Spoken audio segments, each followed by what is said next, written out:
everyone, welcome to the latest episode of the Weeb Crew Podcast. I'm your host, as always, Mumi, and joined with me today is 𝒆𝒐𝒕𝒊𝒄. Yo. You know, Sai, we always have very special guests on the show, but we have a particularly special guest today. We have the godfather of anime subs himself, William Chow. How's it going, William? I'm doing very well, very well. We've kind of wanted you on the podcast for a while. It is, it has been something we've talked about off and on for, since starting it even, I think. Yeah, probably at least since we kind of start talking about like who we wanted to have on and just like general topics we kind of want to touch on. Like you were one of the ones that came up first. Yeah, it's like, wouldn't it be really cool one day to have William Chow on? Well, I'm glad to be here. Never thought we'd get this far. We're enthusiastic about it, but for anybody that might be listening who might not kind of be familiar with you, if you want to give us a little bit of like a brief introduction, give everybody kind of on a starting point. Sure.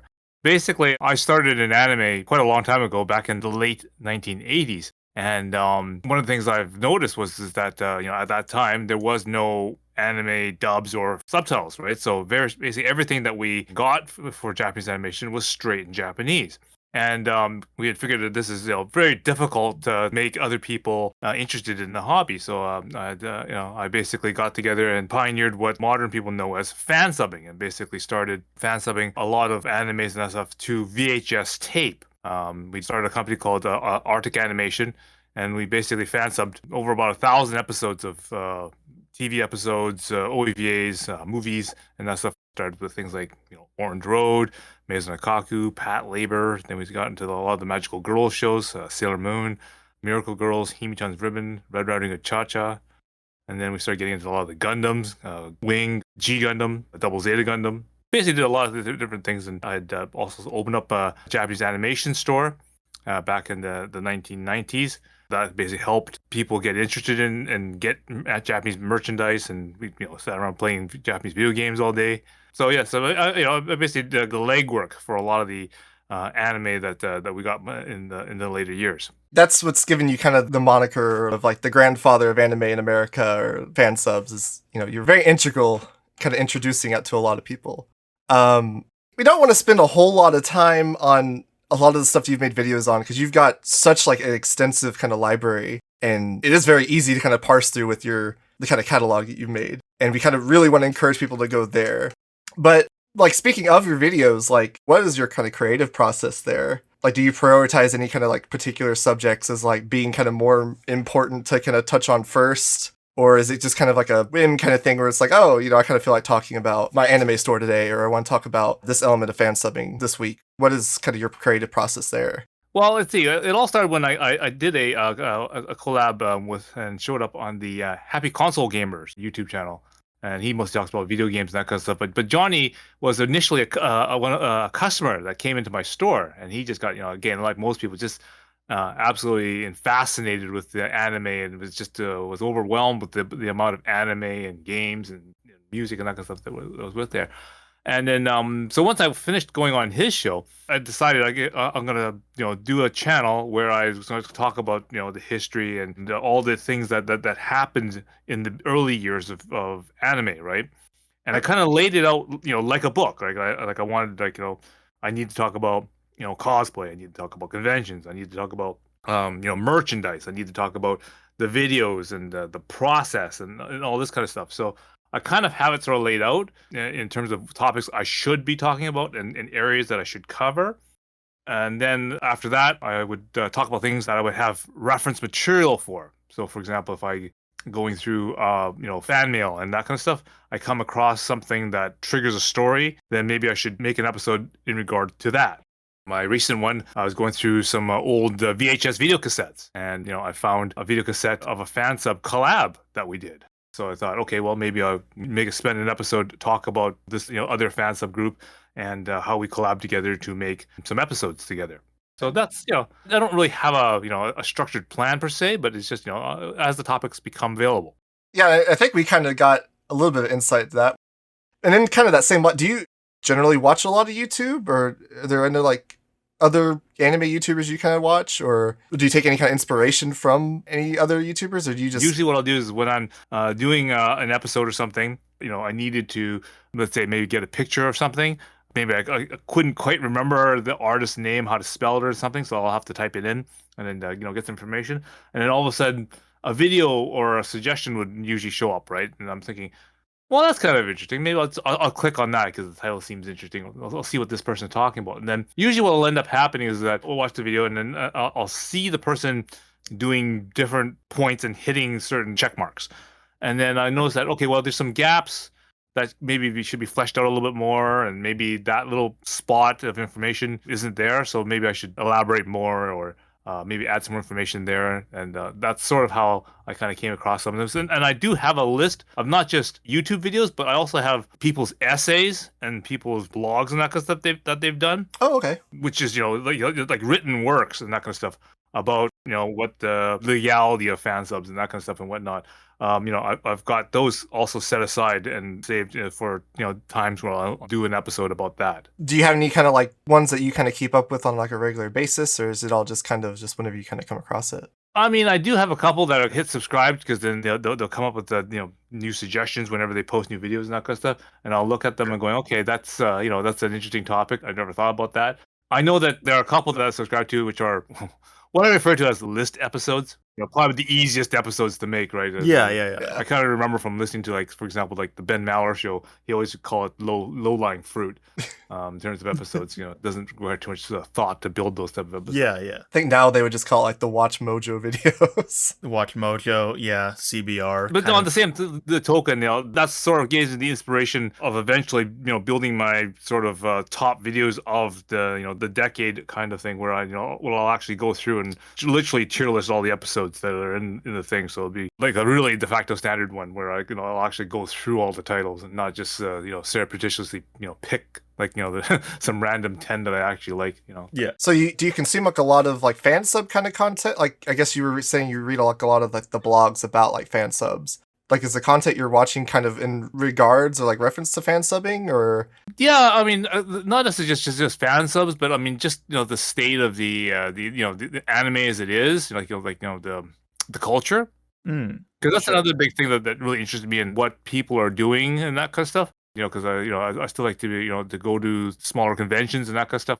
So I like to be sort of into seeing what what anime fans are doing per se as well. So and then it helps me reflect on what we used to, basically. Yeah. Since you touched on it there, speaking of like conventions, like I know you've had like some videos where you're kind of a little bit more critical of anime conventions because you kind of mentioned that they focus kind of more on like the artist alley and kind of just more unofficial merchandise. Since you kind of attend them, because I actually haven't been to a convention here probably in, a decade now. Yeah, I think I go to conventions more regularly than They don't really have anything I'm really interested in. Like I get really into like the production side, so I get that too a lot when it comes to like panels. Yeah, like I'd want to go and like meet like a director, or even like a writer, or some kind of like actual staff members. But a lot of the conventions down here, like they're kind of more focused on like dub actors and stuff like that. Which yeah. William, do you think that like conventions really kind of have like a place, like their own kind of niche now, as opposed to what they had before, where it's just kind of more focused on like, I guess it's more now, it's just more like fan stuff, like more of like the community,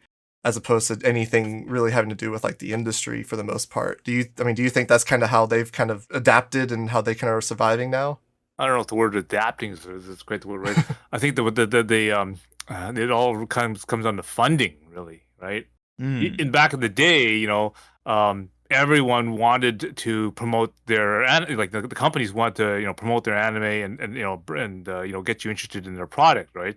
So they are always constantly focusing on trying to basically promote the new animes, right? So you'd get Viz Video or Genom or Bandai coming out and trying to promote the new Gundam, or trying to show you and get you some some swag on Inuyasha or something, right? And then you would be able to get maybe the manga artist or some famous singers or that kind of stuff that do like an opening or a theme song or something, but that costs money. And now, especially after the anime crash, a lot of the things that people can get, representatives and that kind of stuff, are really, really expensive now. And a lot of the conventions, unless you're like Anime Expo or something, you really can't afford to bring in a big key name. So the only people that you can bring in are basically English dub actors and maybe the odd translator here and there, or even just like comedy groups and stuff like yeah, that. yeah. So, I think what has shifted is instead of a lot of the focus being on anime as a commercial product, it's focused on a lot of fandom related things that instead of promoting the anime per se, promotes the person. Okay, a lot of cosplayers, a lot of people who are doing things like they do everything from like Photoshop editing and they different artwork and that kind of stuff. Again, a lot of focus on the artist alley, right? Because these are the people that are really easy and economical for a convention to bring in and to do a convention. And then of course now we're talking about once you get these people into the convention, you have to have some content. Well, if you can't get manga artists and that kind of stuff or and whatnot in, then who do you get in? Well, you get in whoever submits fan submissions, right? So they get people like comedy groups, basically people who perform kind of anime music in English, I guess you could, or whatever, or cover songs, and you get these maid groups, and maybe make them like a maid cafe or something, and a lot of self-promotional type of things using anime as the back base, right? And so I think a lot of the modern conventions have kind of lost, that we're here for the anime and we're not here for you type of thing. But that's what the anime is more about. It's more about self-promotion. Come to my website, come to my Instagram, my OnlyFans, my Yeah. my Twitch, whatever, right? Yeah. I know, like, Anime North in Toronto, which happened a few weeks ago, a lot of, like, the big people they were promoting going there were, like, these, like, large, like, anime YouTubers and VTubers and stuff. So it's interesting how how those sorts of content creators have become sort of reasons you go to a convention in and of themselves. Yeah, the Western anime convention, they've kind of almost become more about people in the West who like anime, as opposed to the people in anime or like the anime themselves. Yeah. I haven't been to like, a ton of conventions, but I've been to like, a few conventions, and I think the only creator I've really seen appear at these conventions is Nabe-shin, Shinichi Watanabe, who is a pretty entertaining guy to go see, but he's also not like the biggest name in the world either. Sure. I just feel like it's kind of a shame because, I mean, my first convention was back in like 2002. Okay. And I remember back then, like, it was very much like anime focused. Like, you'd go to the dealer room and, back then, like, and William probably knows a little bit about, like, that was the only place that you would kind of just be enveloped in anime stuff. Yeah. I remember you wouldn't really know about, like, you had the internet, but, your average kind of person who watched anime or consumed anime at the time, even back then, they might not have had internet at home, at least in, like, the US. I'm not sure how it was up in Canada. But I know, I was pretty limited on, like, what I had access to on the internet. So I was just consuming stuff from, like, Shonen Jump that had just kind of started publishing in the US that year. I think this was 2003. It's, what was on TV. And so that was, like, going to a convention was, like, your first time where you kind of were able to see, like, all this anime stuff. Because it was just, like, maybe a book here and there in, like, your store or something. Yeah. But this was, like, you actually had all the merch in the dealer's room. And you got to see, like, new stuff that you've never even like heard of. There was almost like a utility to it. Yeah. Whereas like I'm probably a bit more online than like your average person my age. But when I go to an anime convention, it's kind of a struggle to find things off the beaten path for me in terms of just like, wow, I never knew this existed. Yeah, I mean, to your reference, like, I mean, I went to basically anime conventions before even Windows 95 came out, right? Yeah. And even Anime Expo, the beginning of Anime Expo began in '94, right? So even before our Windows environment that we use even existed. So yeah, here we are, anime fans, which have pretty much in the dark, right? No internet, no nothing, right? And then you learn about this thing called an anime convention, Sakura Con, and that kind of stuff, and all these other kind of local anime conventions, especially all up down Washington and California here. You would make a plan literally throughout the year to go to these big conventions because that's the only place that you would get your hands on all the anime, not just the manga. They'd actually have video rooms where you can actually go in there and you sit down and you can watch anime. And if you've never seen like a particular video and want to see what everyone's talking about or want to see something you've never heard of before, you can actually physically sit down there and actually watch it. And again, this is the time probably all the way up till 2004 or something like that. I mean, I guess I'm partially spoiled because I've gone to things like San Diego Comic-Con, probably one of the largest type of convention setups that there is.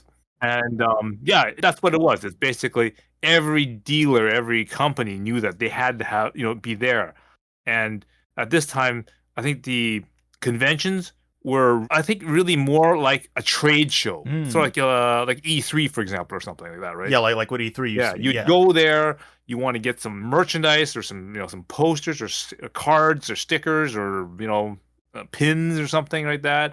And then so every company is there. They know that all these people are going to come for anime and that kind of stuff. So you better have your flyers ready. You better have all your people, your staff, are going to be there to, to promote your products, to show people that, hey, this year we're coming up with all this kind of stuff, invite a Japanese guest or whatever and have them sit at your table or whatever. All that's what these companies did, right?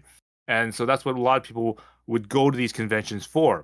And after the the anime crash, obviously money got really, really tight, and a lot of the big anime companies that we had at that time are no longer around, or a total different entity than they were before. So now that content has been replaced by basically fan content, and and that's one of the major changes I see in conventions. And so now when I go to a convention, I'm finding it very difficult to actually find Japanese merchandise, right, and whatnot. Because I mean, it's not like I don't want to support the fans and all that kind of stuff, but I mean, it's important to get authentic merchandise because obviously, I want to support a manga artist who's actually done something that I really particularly like. And the second thing is that if I'm able to actually meet or come up and find this person, I want to basically have something that that shows that I particularly like the artist form or whatever, and have available for autographs or just the discussion and whatnot. Yeah, showing that you actually supported their cause as opposed to just picking some random doujin someone made off the street and be like, hey. Can you sign this doujinshi you did not make? I feel like part of that might be, because that utility of like conventions is kind of gone.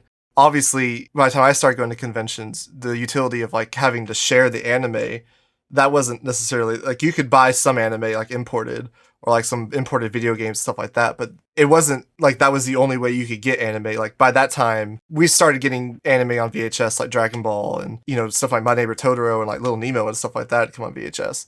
So that wasn't the only way to get it at that point, like in the early 2000s. But that was still kind of the only way for you to kind of see merchandise. And I think a lot of that, like the expansion of like the artist alley, and like the shrinking of like the dealer rooms, I almost feel like that might be as like a direct result of just technology kind of getting to the point where it's not that expensive to buy directly from Japan the official merchandise anymore. No, if anything, it's cheaper. Yeah, because I remember like importing Naruto stuff back in like 2003 or 4, just like little gachapon figures or something. Like that was really expensive. And then you go to like a convention and it was marked down a little bit because like obviously they could get kind of more stuff in bulk and bring it over that way. So there was like the utility there, but now it's almost like there's like a premium markup at a convention where you're getting like a prize figure that they have in the little claw machines and they're selling it for a premium. Yeah. When you could buy it off of a Japanese website that's directly kind of going back into the industry for not even a fourth of the price. So I wonder like how much of that is just a direct result of just the growth of the world and like the things are becoming more interconnected and easier to access things overseas. Yeah, globalization has definitely done a lot to that, because I mean back in the day everything was all based off of basically regionally. Whenever they released products in Japan, whether it be CDs or laserdiscs or heck, even video games, right? They only ever expected that product to ever be sold in Japan. Yeah. That's, for example, why the region coded PlayStation games for Japan only, right? Sure. Yeah. Because they figured, no one else in the world would ever want to play this game, right? So they'll only make it for that particular country. And then just shortly after the PlayStation 2 sort of thing kind of happened, that's when everyone sort of realized that, no, this stuff can travel all over the world. Anime, can go everywhere and it is liked by everyone. People would love to play all these Japanese games and all that kind of stuff outside of Japan, right? And so for a while, that was the place to get Japanese goods is at a convention, because not everyone sort of knew, especially when they're not connected to the internet. Because again, from about 95 to about 2000, right, everyone really didn't all have internet, right? And especially around Windows 95 to Windows 98, everyone was still getting internet through dial-up using AOL discs and that kind of stuff. Yeah. So we're not talking about reliable internet here, right? So at that time, conventions still had their heyday of being the source for getting, anime goods and that kind of stuff, right?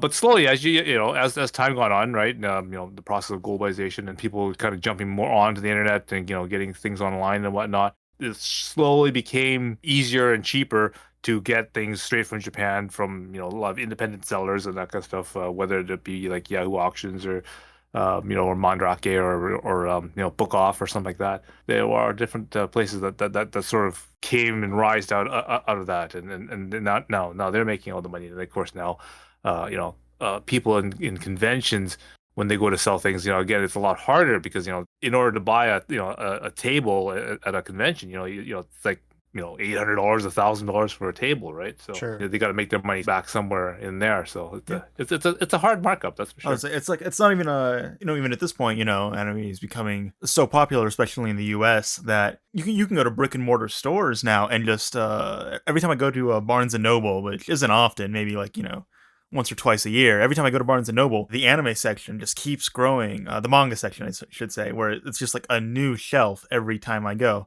So even now you can go to brick and mortar stores and just sort of browse through manga. And even like figures and stuff too. Like I would have never dreamed of seeing like a Figma or, like the sort of name brand like Japanese figures out. You had like the Bandai, like If Labs kind of figures or something for Dragon Ball Z, like the stuff made for the West. But I never would have dreamed of like seeing like an import figure in like a Barnes and Noble or like a Target or something. GameStop, yeah, I've seen figures at Walmart now. It's crazy. But yeah, kind of getting more like a positive note. William, you got like kind of a lot of merch. What is like the kind of merchandise that you kind of like to collect the most? Like obviously people have like figures or they want to do like a figure display or something. Or I kind of collect anime vinyls. Have a collection of those. Like what kind of merch do you kind of, or did you like to collect the most even? Geez, it's like at the time, especially when I was getting started in anime, I was really gunning for just about anything and everything that sort of came out. Because I remember, days, especially the early days, early 90s, basically, again, before Windows 95. Any sort of anime that I'd find, around would be very, very rare, okay? Because, like, no one's really heard of any titles over here, right? Sure. And a lot of it would be, it's come out in Japan / maybe Hong Kong, whatever. So then it kind of comes over as, some toys and that kind of stuff. So if I go down to Chinatown, I would see a Street Fighter figurine or something or whatever on the shelf and say, well, that's something new. Okay, sure, I'll grab that, whatever. Not that I was shopping for a figurine or anything, but it's just because I saw it there and it's an anime thing, I would have picked it up. Or sometimes if I'm going into a bookstore and I just happen to see, like one of these, those fancy pencil cases with with the pencil sharpener and all the extra holders and that kind of stuff in it, and it has a Gundam design on it or something, right? Not that, as I said, looking for a pencil case box, but sure, I'll because it's an anime thing, I'll buy that, right? Yeah. But I think back in the day was a Dragon Ball cards, right? Oh, yeah. They came out with all these, different Dragon Ball card sets and that kind of stuff. And again, at the time, I wasn't collecting cards except for maybe like, the Star Wars cards or maybe the odd baseball card or something like that. But all of a sudden there's these anime cards and there's shinies and there's reflectives and all that kind of stuff. So if I saw that at a store, then sure, I'll pick up a bunch of those and especially if they're like some of the more popular characters and that kind of stuff. But the thing that I most usually collected was soundtracks. I really have a really large collection of anime soundtracks and that kind of stuff. Sure. I was really, really into that. So much so that I actually bought the Japanese CD catalog, which is basically like a telephone book-sized catalog of every single CD that came out in Japan. So it gives you the serial numbers, it gives you the track listings and that kind of stuff, and you can literally go through it in alphabetical order, and actually order like anything that ever came out. Yeah, that was like a Sears catalog. Basically. Yeah, yes, it's like a. I always like to refer to it as a telephone book because it doesn't have very many images in it, so it's literally like a record listing, I guess you can say, Yeah. But yeah, so I remember, spending hours upon days going through each and every line of that book, trying to figure out, okay, what's this anime about, or what's this line, what's this one, and then if it was something really interesting, then sure, I'd go down to the bookstore and say, here's a list of, like say 10 CDs, I want them all. And when that came in, that quickly added up to $300, like really pretty quick, right? Oh yeah, and $300 in 1990s currency too. Yeah. Yeah. So, you're paying about $30 a CD, right? So Yeah. So were you kind of gunning for like a full kind of collection, or were you kind of just buying whatever caught your eye, or? well, both, a little bit of both. Before I started fansubbing stuff, I was doing a lot of tape trading and that kind of stuff with other anime clubs and a lot of the different chapters of the CFO, the Cartoon Fantasy Organization. Yeah.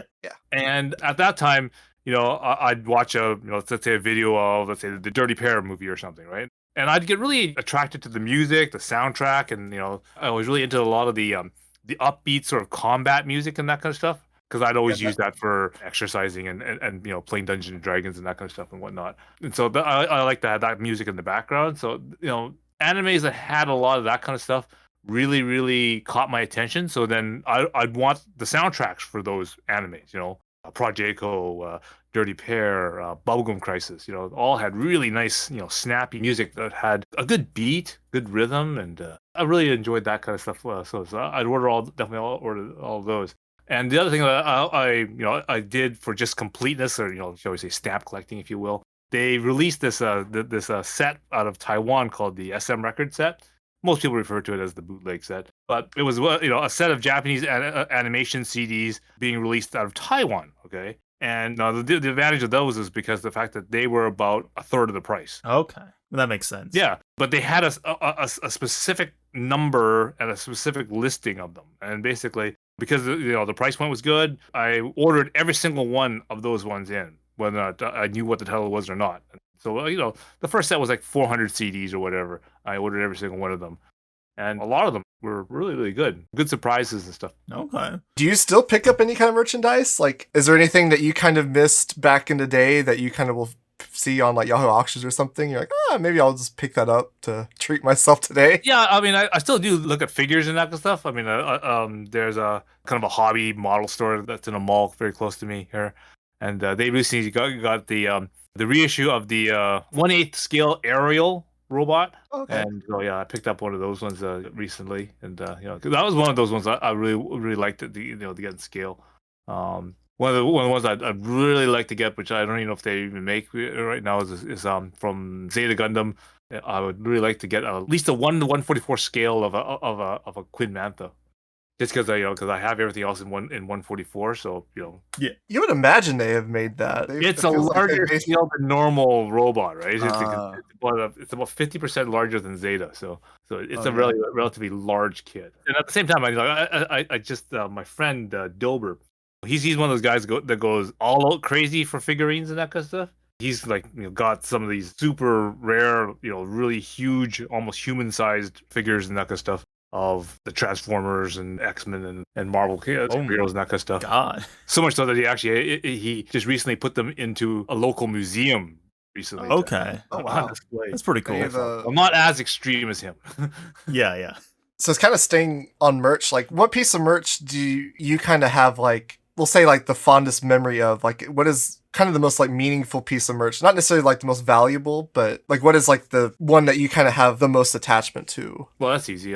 Inside the Orange Road Laserdisc box set, there is the art book for Orange Road. Mm-hmm. Inside that box is essentially a 12x12 record-sized book, about 100 pages, but it contains all the cover artwork for all the Orange Road CDs, laser discs, posters, and all kinds of stuff. Basically, it's a nice collection of Akimi Takada's watercolor artwork. Okay. This is previous to her releasing the book Madonna. Okay. So this was, at that time, the only place that you can get this particular stuff in this particular book. And so it was Anime Expo 94. Akimi Takada was going to come to Anime Expo to do, her panels and of course, do autograph signings. And I remember going and bringing this book to get an autograph, right? And as I told this before, I like anyone else, just got in line and we're doing autographs and that kind of stuff. And you got to remember, Orange Road came out in '88. She's here at the convention at '94, so almost all the merchandise for Orange Road is all gone, right? Yeah. Because it's it's several years now, and virtually all the posters and and the CDs and that kind of stuff were all pretty sold out. So unless you kind of got in there early, or you're buying a vintage copy of something that someone had collected, it's hard to get original Japanese stuff. Sure. Now, the reason why I say it's kind of interesting is because most of the people that are in line who have quote Orange Road merchandise has the Chinese knockoff stuff.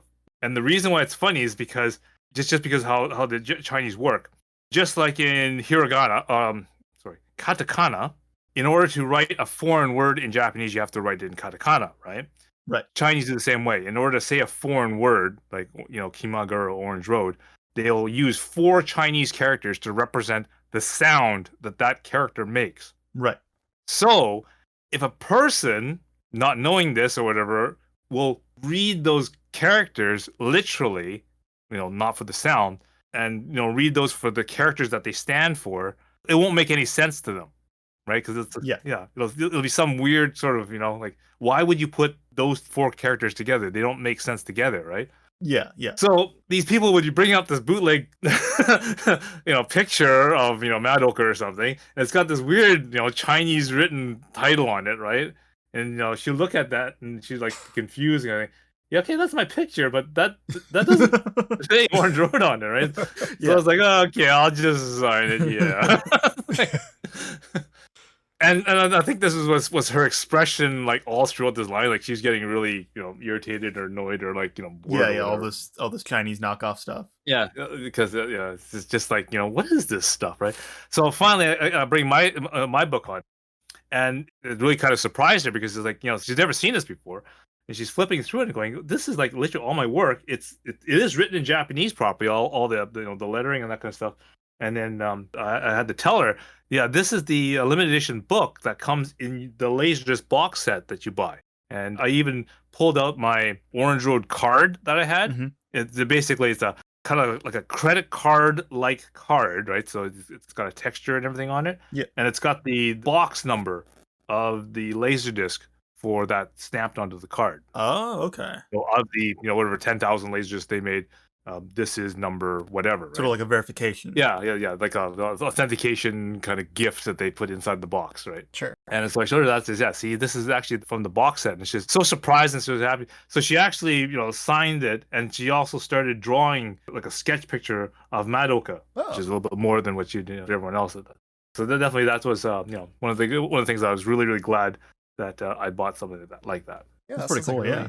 You can't really get that really anymore, like unless you go to Japan. Like it's so getting stuff signed by people like that is just kind of unheard of anymore, especially unless you go into Japan itself. Yeah, and go to like some sort of event in Japan. Yeah, it's kind of a shame. Yeah. Speaking of, I guess, have you ever been to Japan yourself, William? I've been to Japan. Basically when I was flying over to China, actually, to go and meet my wife. Let me back this up. In 2004, when I stopped my anime store, part of the reason was because I was planning to meet my fiance, my wife, in China. I basically met her online, and basically through chatting over time, I finally decided to now go and actually meet her in person. And so she lives in China. So basically, when I was taking the airplane flight, I was taking an ANA flight out of Los Angeles, but it does a stopover in Narita, Japan. Sure. And so while I was doing the stopover, I was able to go into Japan, take a train into Akihabara, and basically wander around, and look at different things. I met up with a friend that was down there, and we caught up, and he showed me around to some different places, like some internet cafes, and to some various different restaurants and that kind of stuff. But I wasn't able to buy a lot of stuff because, again, I still had the flight to go into China as well, right? So right, sure. Right. I couldn't load up on a whole pile of doujinshis or something, and that probably wouldn't go over pretty well. So yeah, being stopped by customs. Were you able to enjoy the trip much? I mean, I imagine you're probably pretty nervous if you're going to meet somebody for the first time. Oh yeah. There's a weird sort of we've talked a lot Again, you got to remember that at this time, the most popular thing is like MSN Messenger or Oh, yeah. IQ, right? Okay, so we're not talking like FaceTime or anything. Yeah. I was pretty nervous because you said there's lots of really horror stories about people trying to meet a Russian bride and finding out it's a guy or something. Yeah. Yeah. But as I said, the meeting went very well. Looked and did a lot of things around her city and that kind of stuff. And basically, I stayed with her for like a month. And it worked out well, and later that year we got married, and everything's. Have you been to Japan since then at all? No, one of these days I'd like to go back because apparently both my wife's sister and brother are both working in Japan. So Okay. one of these days, we'll have to go and visit them and stay.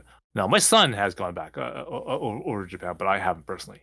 Okay. Well, that kind of stuff, like, that makes for some pretty special memories. Like, I actually dated someone who lived in Japan for a while, so my first time being in Japan was going to meet somebody kind of in that similar situation as you there, so I definitely kind of empathize with it on that level where it's like, man, it's not just like tied to anime or just going to like it's tied to like a special kind of occasion in your life. Yeah. You have some like personal stakes into it. Yeah. Getting back to anime, do you still watch anime at all? Yeah, actually, I do watch a whole bunch of different types of anime. When people, especially at work and that kind of stuff, and some of my friends who I talk to that still continue to recommend me animes, and they make notes of animes that they're rebooting.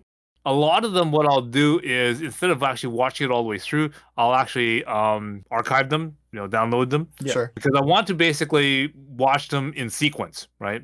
Part of the reason is because I'm going through the animes using my anime list videos I'm doing. Yeah. I want to go through them historically in order, right? And see the progression. Because I don't want to be stuck in that situation where I see something really good or like modern anime and then go backwards and start comparing older animes with modern animes that way. Yeah. I'd much rather do it sequentially forward. And then I can see how things change. Oh, that's based off of this. That comes from this, that type of thing. So that's why I've kind of kept my exposure to really new animes, to a minimum. Again, I did follow a couple of newer things. Like, for example, I've caught up with a lot of the new Great Teacher Onizuka's, the live actions and that kind of stuff. I just finished watching all the after I finished watching all of Sakigero Chujuko, I went and watched the live action ones. And I've got also, and I've also kept up with watching the new releases of City Hunter. You looking forward to the Urusei Yatsura reboot they've got coming up here?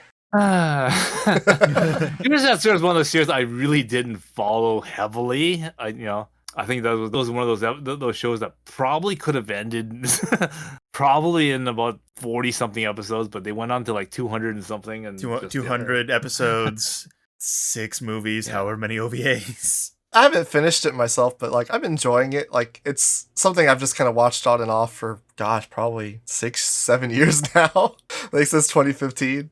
I'm probably only like 70 episodes in, but I feel like it had like a rough start, but once it kind of like shifted format, and then you can kind of tell where Rumiko Takahashi, like she kind of shifted the focus, because initially I guess Lum was supposed to be kind of like an antagonist character, and it was supposed to be more focused on Shinobu. But once it kind of like shifted focus, like it's been pretty enjoyable so far from what I've watched. And I've only seen a few select episodes and Beautiful Dreamer because I'm a big Mamoru Oshii fan. Yeah, you skipped and went straight to Beautiful Dreamer, which I haven't even seen yet. I think in the early days, especially with those shows that are like a lot longer. Yeah. One of the things that always caught me with those type of early animes, even when they were still in Japanese, was the sense of when was that going to ever resolve? Like when I'm referring to things like, for example, Lamanataru for like Urusei Yatsura, and I didn't really feel that for that particular series, but things like Maison Akaku, when were those two going to get together? Ranma and a half, Ranma and Akane, when were they going to get together? Inuyasha, come on, like get on with it, right? That's what kind of brought me through a lot of those type of series. Same thing with things like Cat's Eye, between Hiromi and the police detective, when were they going to, get together? City Hunter, Kari and Yo, all those type of things kind of kept it going for me to kind of to see how they were going to resolve that, and that's probably why I was able to last that many episodes. Detective Conan's probably another one. Yeah, it's interesting because I kind of feel how you felt with like Urusei Yatsura. I kind of feel that way with Maison Ikkoku actually, which I have finished Maison Ikkoku. But like Urusei Yatsura, like since the focus really isn't on the romance, it's just kind of more of the slice of life kind of comedy, and like each episode's like its own little vignette kind of thing. I can kind of just focus on their relationship and interactions within like that episode, and it's just kind of like they're almost like an adorable couple to me, where it's like Otter's just being this little asshole, and like, Lum's just doing stuff in the background for him, like just like he's reaching for some chips or something, and she like pushes him underneath his hand for him and stuff. Like there's like cute little moments for me with Lum and Ataru, whereas like Maison Ikkoku, like it was more like plot driven. So I'm like, you know, you get invested in a relationship, you're like, okay, so how is this gonna come out? And then like that could have ended for me like 50 episodes sooner. It kind of started to feel like they were kind of inflating the length of, you know, kind of some drama that didn't necessarily need to be there. And I'm like, okay, well, it seems like it's going to be a, you know, inevitability at this point. Let's just kind of get it over with. But I guess that kind of highlights, you know, people's different, you know, priorities when they're watching anime. What do you like kind of value when you watch anime? Like what stands out in like the series that you watch? You know, I know back in the day, you were kind of just, it was similar to me, at least for at the beginning when I was younger. Like you would just kind of consume whatever you could get your hands on, so you kind of expose yourself to different things. But on a personal preference, like what is it that how you consumed anime? Like was it more of like a database kind of thing where you're thinking like the lineages of like, oh, well, this is kind of inspired by this, or is it more like the writing? Like is there elements of the writing that you kind of are drawn to, or what is it you kind of value? Well, let's see. Well, I mean, obviously, the best things that I think really caught me was a flowing storyline. Sure. I guess based on that, character development and fleshing out of all the different characters. Because I mean, one of the things that I always liked, it didn't really matter if it was one of these, you know, because I always go back to them. For the most part, especially in the late 80s, early 90s, we came across a whole bunch of these shows that were basically, oh no, the Earth is going to get destroyed or being attacked by somebody, and you know the only guys that can do anything about it is our heroes, and somehow they're going to beat. You know, I mean, you knew what the plot was going to be. They're going to figure out a way. They're going to invent something. They're going to beat these guys back, and then they save the Earth, type of thing, right? Sure. So yeah. So I mean, that's sort of the known plot, right? I was able to look through that and go, well, you know, I was also sort of interested in how the characters were developing, right? You know, whether or not there's any sort of romantic interest going on between things. So for example, let's take Dan Cougar, right, between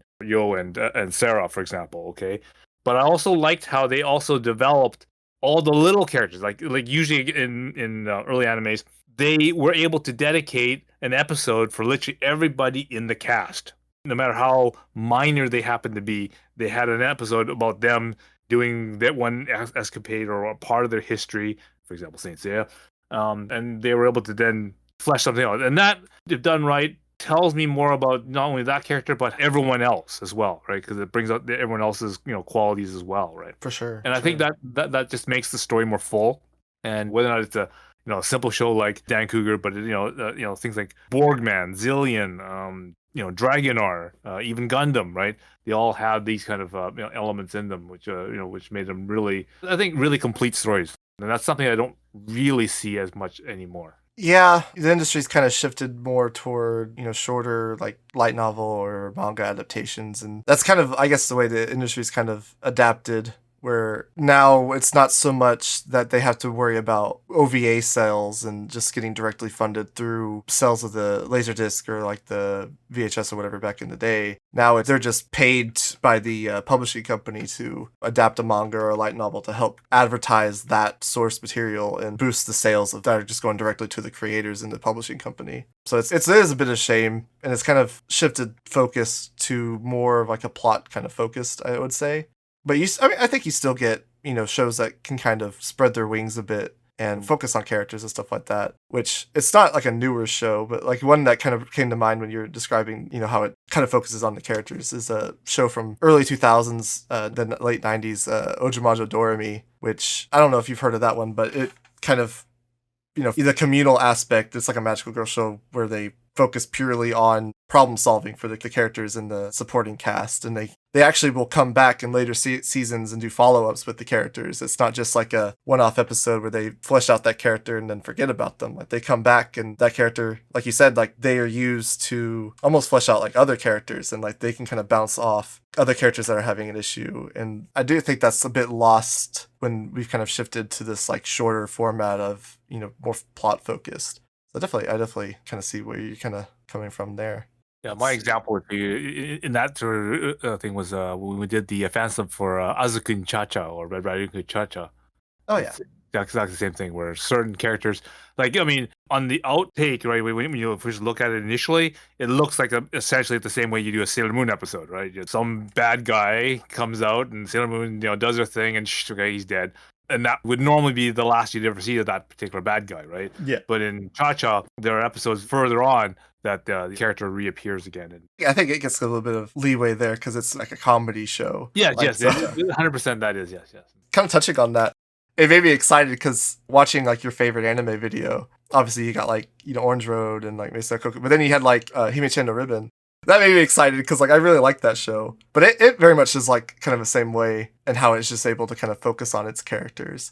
I know that one really stood out to me because it's almost like it kind of subverts your expectations in a way of it being a magical girl show. You know, it doesn't kind of focus on like what Creamy Mommy or, you know, the older kind of Miki Momos or whatever, where they're kind of having to hide their identity from, you know, their love interest, and they have like the whole crisis of identity kind of like, it just kind of is Daichi like figures out her identity almost like instantly. And it makes like this really interesting kind of dynamic where they can kind of focus on them kind of fleshing out like and bouncing off of each other as opposed to this whole kind of conflict. I was glad to see that you liked that one so much. I like that one too. Again, this is I guess is one of the advantages. Most of the stuff that we did at Arctic Animation, you know, wasn't really my choice. I think Orange Road was probably but the only thing that I had, you know, like any choice in, because that's sort of one of those you know, those VHS rental tapes I, you know, rented from like the Japanese grocery store or something, and it just happened to be on one of the tapes. I rented it initially for like Zeta Gundam or the City Hunter that was on there. Yeah. But it just happened to have this leftover episode of Orange Road on there. It really got me captivated on that. But at the time, my translator Daisuke just didn't care about the show, right? He didn't, you know, really didn't find too much redeeming qualities except for maybe like the twins. I think that's one of the only thing that he really liked about out of that one. And so what he did, so everything else was basically his idea. Okay. He picked like, you know, he liked Vampire Princess Mew, he liked Gall Force, he liked a lot of the Kenichi Sonoda stuff except for Bubblegum Crisis. Oh, sure. And then when we started getting into the magical girl shows, he wasn't a big fan of Sailor Moon, but he really liked Hime-chan's Ribbon, so that, you know, he got me interested in that one. Miracle Girls, he liked the entire first series of Miracle Girls, so he did that one. Again, he also got me interested in Red Riding Hood Cha-cha. And you said this was your translator at Arctic Animation? Yeah. Mm-hmm. Yeah, okay, yeah. Okay. So he was able to like watch them without the subtitles because he doesn't. Yeah. Okay. We watched those, yeah. But just as they were coming out on TV, you know, he was so interested in the episodes. We didn't even wait for the laserdiscs to come out. We started, you know, laying down the subtitling files off of the VHS store rental copies. Yeah. I guess kind of since we touched on translations, I remember back in the day, you had like this kind of almost a debate. It was kind of a controversial like point where people would often like argue of if it should be like Sempai with an M or Senpai with an N. And we actually watched the first episode of Orange Road that y'all did, the subtitles, and I noticed y'all did Onii-chan, y'all did it with a Onie. Can you kind of give any kind of insight into that? Like that side of like the translating, like what was it like at the time as far as like translating like the Romanji kind of thing? Well, it's not like we had a lot of people that could actually proofread and do things from Japanese to, you know, to English and type of thing. Yeah. Because if you had someone that did that, you would get them to do translations of whatever your favorite things were, and you just wouldn't question it, right? Right. It's like, okay, well, you understand Japanese enough, or you lived in Japan, you know, we'll take your word for it that you know that's right, or it is that way, right? You know, and I guess that's partially to our detriment, to the fact that, you know, I couldn't really proofread a lot of Daisuke stuff only just for English grammatically correcting types of it. Sure. If we had the time. Because I couldn't tell you whether or not it was, you know, it should be this or it should be that or whatever. I just take his word for the Japanese to English is the closest adaptation, or maybe, you know, when we did like translations of songs, if we, you know, maybe spent more time discussing things, we probably could have got a better feel for it or better translation out of that one. But for the most part, it's just like, okay, if that's what you say, no problem. I'll go with that. And there's a funny story about that. When we did the fan sub for Bubblegum Crisis 1, I told you, he's not a, he is a fan of Kenichi Sonata, but maybe not so much of a big fan of Bubblegum Crisis, right? Very first thing in the beginning, right? Pris starts introducing herself, and then she starts talking about how cool her bike is. And she starts listing off all this crap about the bike. Daishi didn't want to translate that, right? He just wrote random bike stuff. And so here I'm timing the thing out, and I'll get this thing going, random time. So I said, okay, fine. I'll turn on the title at this point. I'll wait until she stops talking, and I'll take the title off. And we left it that way.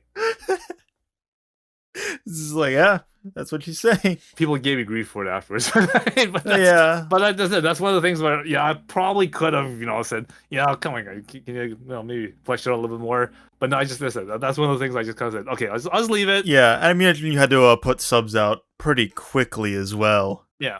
And really, if it gives you the gist, like, you don't have to have it like perfect. In that time period, like, if it was a really popular show like Vampire Princess Mew or Golf Force or Bone Crisis, you knew that in a couple of years it's probably gonna get licensed anyway. So we're gonna need to take it off the shelf or whatever anyway. So get it out there as fast as you can get it out there, and then sure, it'll have a shelf life of a couple of years, and then it'll be gone. Something, because I read a lot of like Usenet posts that like Google archived, so stuff like Rec Arts Anime, and I see people on there back in like the 90s talking about asking for scripts to stuff, because they'll have like a copy of Patlabor 2, but it won't have any subtitles, so they'll be asking you like, does anyone have the script for Patlabor 2? And something I've always wondered about that is, at that time, if you had something that wasn't subtitled, would people just have a script and read along while watching the anime? Yes, that is possible. Now, this was kind of funny because I was going through some of my archives, right? Even as early as the 1990s, there were, I guess the proper word is an FTP site, I guess. Sure. Which had archives of some scripts and that kind of stuff and whatnot that we had. Maybe not all, I mean, I think I did send a bunch of them in there. But the problem with it is again, data transfer. Again, before 1995, right? So it was before Windows, right? And this is even before dial-up modems, right? Yeah. So you can think a floppy diskette full of various episodes of Maison and Orange Road, it would take hours upon hours to upload this to an FTP site or to a server or whatever. Yeah. So I didn't have the time to do that. One of my programmers that programmed the Mac subtitling software, what I did for him is I basically sent him a 3.5-inch floppy diskette of files, and then he would take them and put them onto the FTP server. Okay. So some stuff was available, but the problem is getting it from a home computer onto a internet-like computer, because again, the data speed transfer was just so horribly slow. Yeah. The day before, 256 kbit modems, and then after the initial start, after like let's say after, Maison Okaku, maybe even after Patlabor, things around the internet start picking up a little bit, or things started picking up again.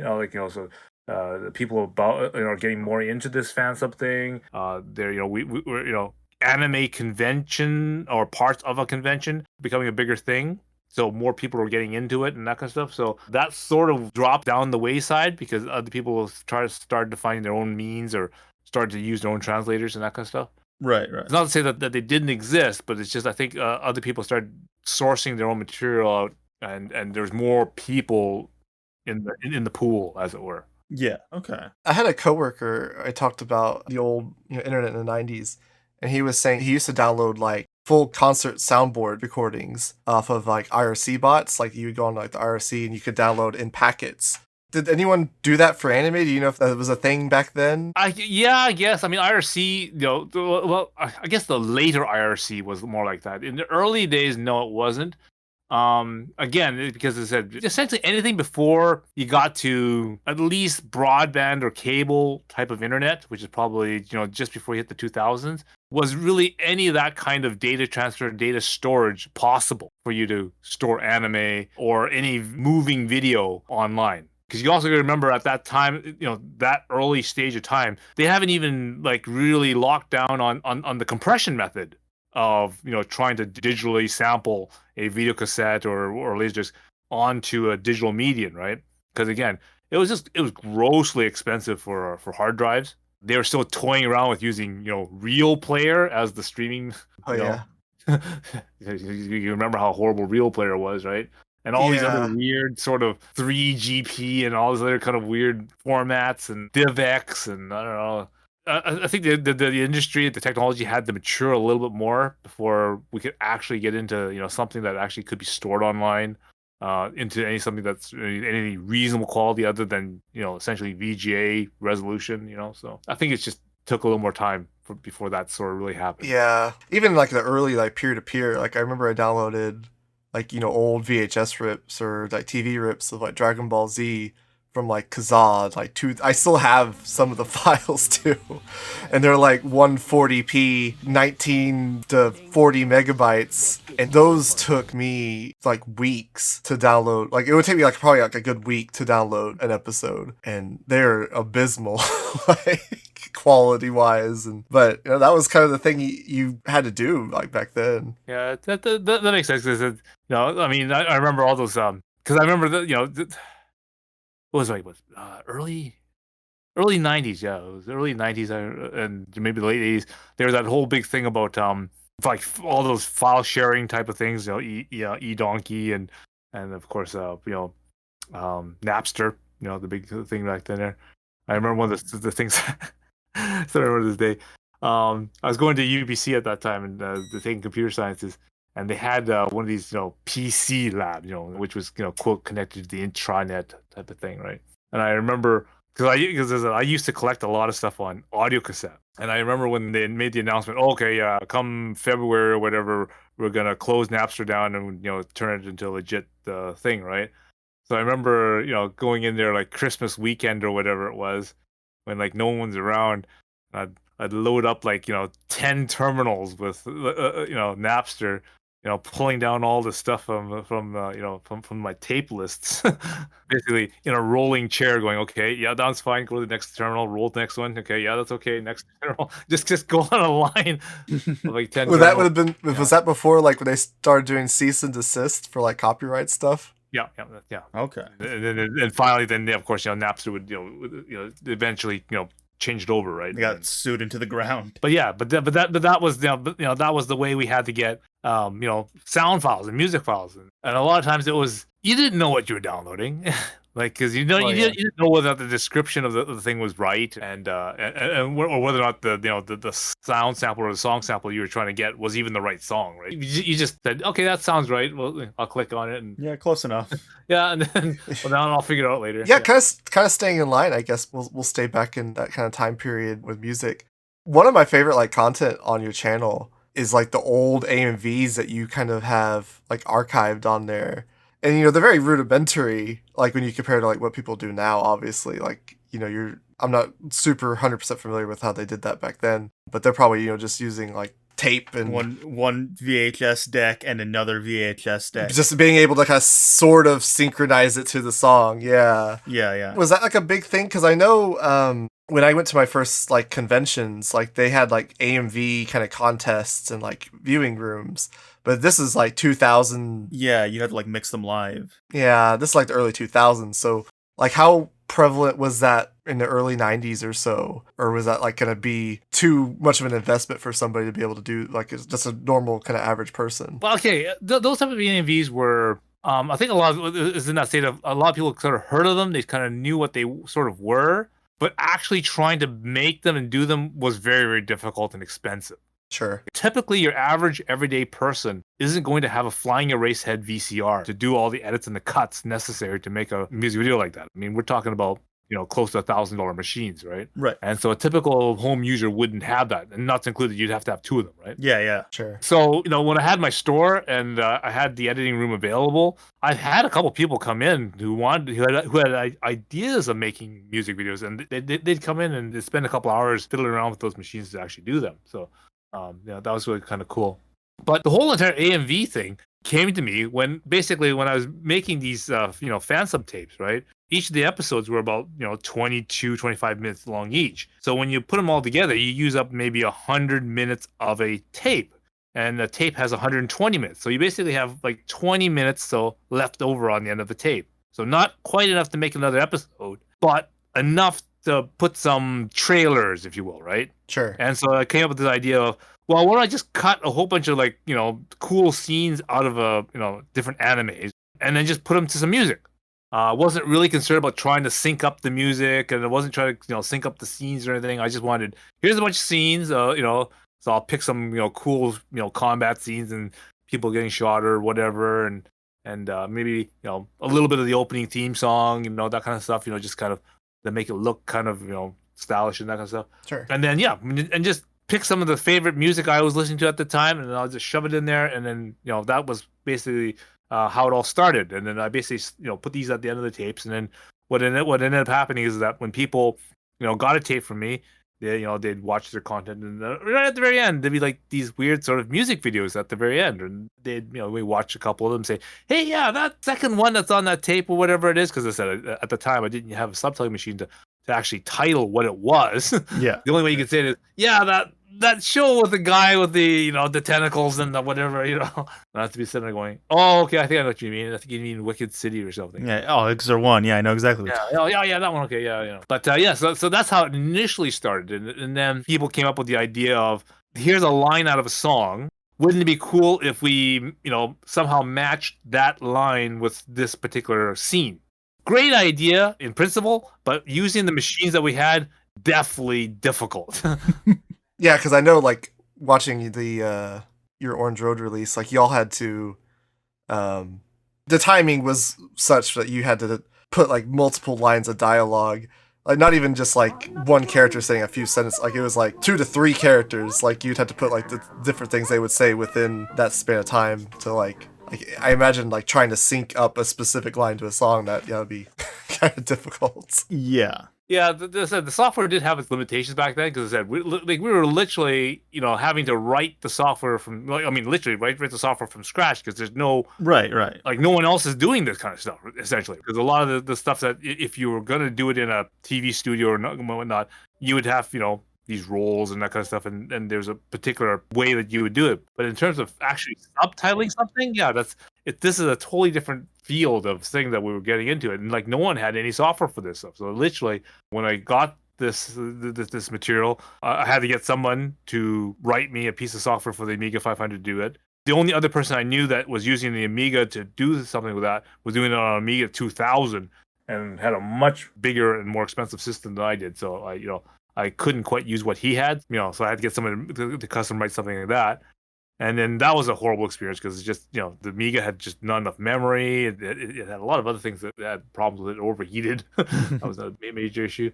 So then when I switched over everything to the Mac, again, I had to basically have someone else custom write a whole new piece of software that would run this, right? Right, sure. And so again, at the very beginning, very lacking in features, very, still needed to be error corrected and bugged, as it were. So I know a lot of, like, OVAs, I know y'all did a few, they would include, like, special features or, like, interviews. I've seen some where they did, like, music videos or featurettes for the OVA in question if they had, like, enough space on the disc.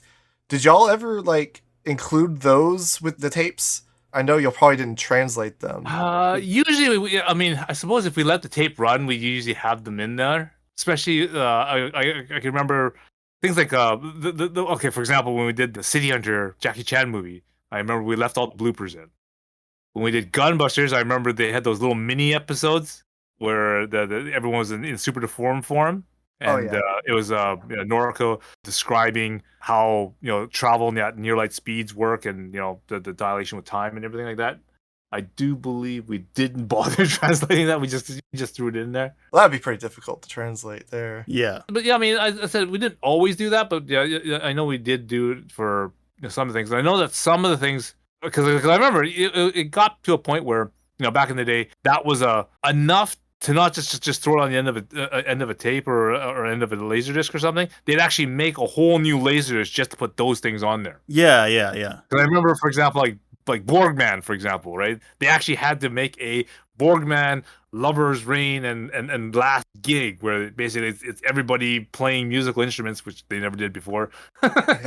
And that's where they get to put all the songs and put more animation, that kind of stuff. Yeah. Zillion did the same thing. The last gig is basically, let's put everybody into a band and let's release some new music. And Dan Cougar did the same thing. Use Senpai songs. It's like, okay, we'll make everybody a member of a band and get them to sing songs and stuff.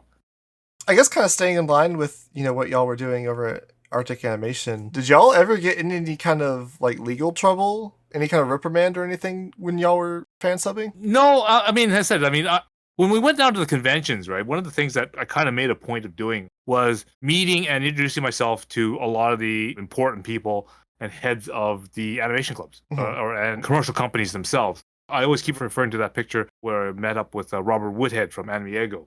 He's probably one of the closest people I've been to and talked to for any long extended amount of time. And, we had this, mutual respect and understanding for what we each did. Sure. I knew where the boundary was, and I understood that, these companies, and these people are trying to get anime out to the masses in such a way that, a fan subber couldn't, right? Right. Sure. Get it into the retail market, get it into all the distribution channels, and get it to a larger audience, right? So I understood that, and I respected that, what these companies were trying to do. So, it's up to us and our duty to basically get them to that point and allow them to do and wish them the best success in doing so, right? So, yeah. And at the same time, they knew that, we were obviously, fans themselves. I mean, I think we're at this time, even corporate people like Robert Woodhead and Torn Smith and all these stuff, they are in heart all still anime fans, just like we all are. Right? Yeah, it's still a niche thing. Yeah. And so we all understood each other's, beginnings and that kind of stuff. We all knew where we wanted to take everything. And so that's why, there was this line that we both stayed on, and we both acknowledged. I even have, and if you ever look at some of the old Arctic Animation lists, I actually write and distinguish the difference between titles that I actually currently carry and titles which are actually discontinued and no longer we don't carry. Right. And I'll constantly update that and move the titles down into the correct category as I know and learn about the licenses of them. So yeah, I guess while you're meeting people, did you ever meet like Fred Patton? No, I have not met Fred Patton. I did meet Carl Masek. Okay. One of the first trips I went to, I went and met Torn Smith, Robert Woodhead, Trish Ledoux from U.S. Renditions, and the other person from U.S. Renditions, Toei. Okay, the name's blanking me right now. But yeah, I mean, listen, whenever they were available or had a slot, I tried to make the effort to actually make up with them and just say hi and talk. Yeah, sort of a working relationship, I guess. Yeah, working relationship. But the word I like to say is a working understanding of what each of us are trying to accomplish. Right. And we know what each other's goals are going to be, so we try our best in our way to help them get there. Because as I said, at that time, since everything's still media-based, these companies are going to be the best way to get the best quality video, best quality source, best quality translation that you're going to get out of these videos, right? So, everyone was really interested in getting, whatever the product that they had. A sort of symbiotic relationship, much more than what you see with, like, companies and fan subbers now. Yeah, I think the problem with now is that, there's no... I guess the word is that first of all, so much stuff that's out now, and the fact that a lot of the anime is almost disposable, if you will. There's no longer this extra relationship or sentiment to an anime that you spent that extra bit of effort, that bit of time, that bit of investment, shall we say, because you just basically watched it or streamed it or whatever, and then if you liked it, it's great. If you didn't like it, that's great. You just deleted it and basically move on with your life. Yeah. Put it to the back of your mind, you forgot it, right? Yeah. Whereas if you literally spent that time to write a letter, you actually spent time to go to the post office and mail off tapes and receive stuff, or even went to a convention and ordered a DVD or bought a DVD from some place. It's this extra little bit of time and expense of yourself that you actually had to do, right. and that just makes it just seem that much more special, because then that's just that extra little bit of tie, that extra little thing that keeps you to that, and that's why in many times where I'll go back to some of those classic things and whatnot, and I'll watch it again, and it all seems like new again almost. There's definitely pros and cons. With as much anime that's coming out, we do get to hit on like such a wide variety of kind of subjects, so it's definitely not like a net negative. Yeah. But yeah, I would agree that, there's this level of like expendability, and you don't have that like level of scarcity, for better or worse, where, back in the day, it was just like whatever you could kind of get your hands on was what you would kind of invest in. You might not be able to watch another anime for another couple months or something, so you would kind of spend time on that and kind of go back and look at, clips or watch your favorite episode or anything like that. But do you think there was like this level of mutual respect or understanding in the community back then that's kind of lacking now, from just like the baseline of just the difficulty of getting into, like, if you were into anime in, the late 80s or 90s, like, you kind of could understand like that a certain level of dedication to having to even be able to access anime. Whereas today, if someone says they like anime, you could have somebody that's more in line with like us in this call.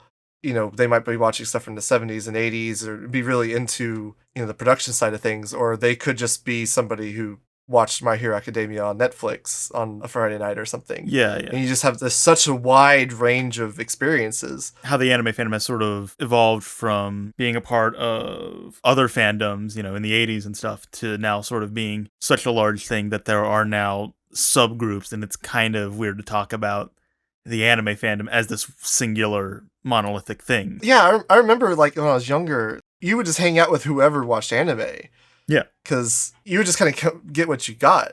Like, you'd hang out with someone that liked Inuyasha if you didn't like Inuyasha, because that was the only other person who might have known about, like, Dragon Ball Z or whatever you were talking about at the time. Do you think that's been kind of lost now, like that kind of level of mutual understanding of each other with, like, the ease of access?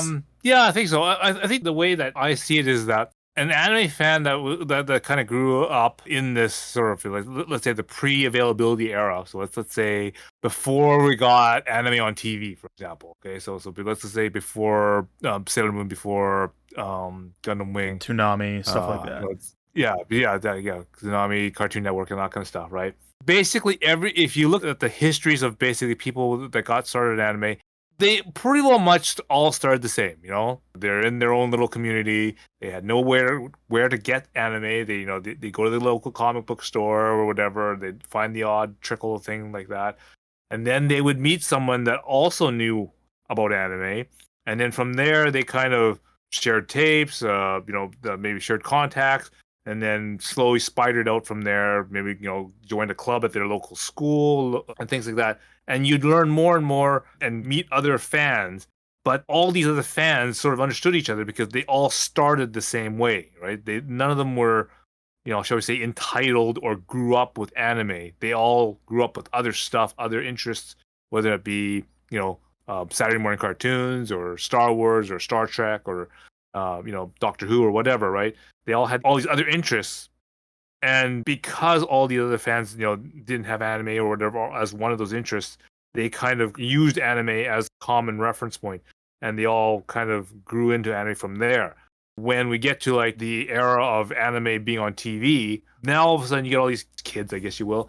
They grew up watching anime on TV, so all the Dragon Balls, the Inuyashas, the Gundam Seeds and Wing, and Sailor Moon, and then they came up with the concept that, well, we've always had anime, right? And now we're starting to get a divide of how their experience, getting anime, to like obviously now the modern people, which basically got all their anime online. So there's no sort of physical attachment, so no having to to buy a copy of the DVD or handle manga and books and that kind of stuff, and Sure. go to the conventions to buy that type of thing. Everything seems to be all online and can be theoretically online.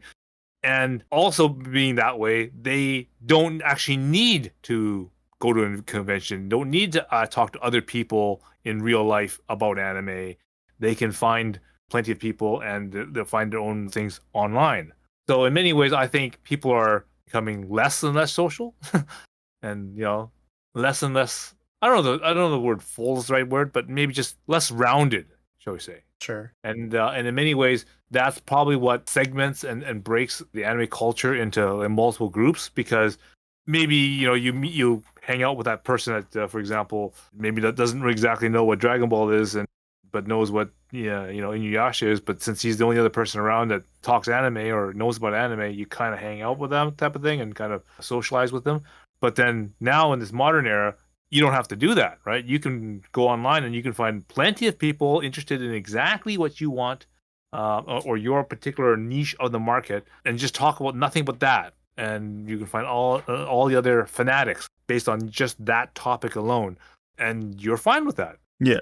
So I think in many ways we are dividing ourselves in that kind of stuff, and maybe that makes us a little less rounded because we're not willing to then try out some other stuff that we would have really got into. I mean, I think part of the discovery that was so interesting back then is that I may not have liked the same titles and that kind of stuff as my translator Daisuke or my other translator Matt or John was. Sure. But after I was able to see what they're watching and what they're doing and what they're translating, and actually I got really interested in things like Hime-chan's Ribbon, Miracle Girls, and Nurse Angel Ridika, and 5-star stories and things like that, right? Yeah, I know that through like my anime club, the anime club I was in college, we would have, everyone would nominate something to watch on Friday nights. I know through that being able to watch a lot of stuff that I never would have ever thought to have checked out. And I'm sure I probably did that for other people as well, because I would always recommend like very weird, obscure stuff. Yeah, I think you get that a little bit, in communities like, because, me and Sai, we have like a server where we host group watches together and we try to watch group watches. Yeah, we almost do it like a randomizer. Yeah. Like we just try to take advantage of, the full database of information that we have available, where it's like, if you had the option of like going back to period of like the 80s and 90s or like now, as far as like ease of access, and like I definitely wouldn't go back.